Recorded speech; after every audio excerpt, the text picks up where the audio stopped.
Hello everyone, সবাই কেমন আছো? তো সবাইকে শুভ সকাল। আর দেখো, এই ফুলগুলো দেখে তোমাদের মন আশা করছি সবার ভালো হয়ে গেছে। আর এত সুন্দর ফুল, এত কিউট ফুল, মানে এটা গোলাপ ফুলের থেকেও সুন্দর লাগে। তো এই ফুল গাছটি আমি কিভাবে লাগিয়েছি তোমাদের সঙ্গে ভিডিওটি শেয়ার করব।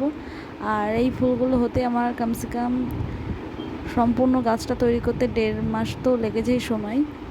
তো আমি 1.5 মাস পরে তোমাদের ভিডিওটি শেয়ার করছি, কারণ সম্পূর্ণ ভিডিওটি আগে করে রেখেছিলাম, তো এখন আপলোড করছি। তো এটা অনেক আগেকার ভিডিও। তো চলো। আর এই ফুলগুলো মানে আমরা বলে থাকি টাইম ফুল, আর এটা সত্যি করে এটা সকাল 9টার সময় ফোটে, বেশিরভাগ টাইমে ফোটে, ওই জন্য টাইম ফুল। তো ফুলটি অসাধারণ লাগে। আর আমি এর মধ্যে মানে 3-4 রকমের ফুল গাছের চারা একসাথে মিশিয়ে লাগিয়েছি, তার জন্য ফুলগুলো এত সুন্দর দেখতে লাগছে দেখো। আর চলো তোমাদের সঙ্গে এবার শেয়ার করি কিভাবে আমি গাছটি লাগিয়েছিলাম। আর আমার চ্যানেলে নতুন হয়ে থাকলে প্লিজ আমার চ্যানেলটাকে একটু সাবস্ক্রাইব করে নিও। আমি সব রকমের ভিডিও আপলোড করি, যখন যেটা আমার কাছে আসে তখন সেটাই আপলোড করে দিই। তো একটা মাটির পাত্র নিয়েছি, আমি আগে থেকেই পেরেক দিয়ে ফুটো করে রেখেছিলাম। মানে যখন পাত্রটা কিনেছিলাম তাকে বলে এসেছিলাম ফুটোটা করার জন্য, তো আগে থেকেই ফুটোটা করে এসেছি।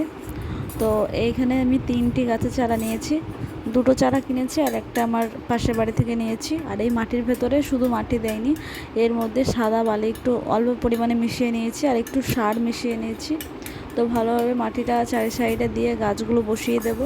তারপর কিছুটা জল দিয়ে মানে ভিজিয়ে রাখবো, যেহেতু মাটিটা আর গাছটা একসাথে জলে ভিজিয়ে রাখবো। আর এটা আমি ছায়াতে রাখবো, মানে যেদিন লাগাবো সেদিন পুরোটা ছায়াতে রাখতে হবে, কারণ অনেক সময় গাছ লাগিয়ে রোদে দিলে গাছগুলো শুকিয়ে যায়, মারা যায় সেই গাছগুলো। তো এই জন্য আমি গাছটা জল দিয়ে দিয়েছি। এবার ছায়াতে 1 ঘন্টা হোক 2 ঘন্টা, মানে যখন লাগাবো, বিকেলের দিকে লাগালে অনেক ভালো হয়, তাহলে রোদটা আর পায় না। তো এটা আমি যেহেতু সকালের দিকে লাগিয়েছিলাম, এটা ছায়াতে রেখেছিলাম, তারপরে সন্ধ্যের দিকে আবার বার করে দিয়েছিলাম। তো এই ফুলগুলো আমার তো হতে প্রায় 1.5 মাস সময় লেগেছে।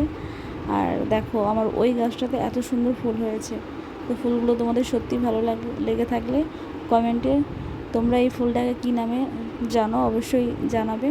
তো বাই, সবাই ভালো থাকবেন।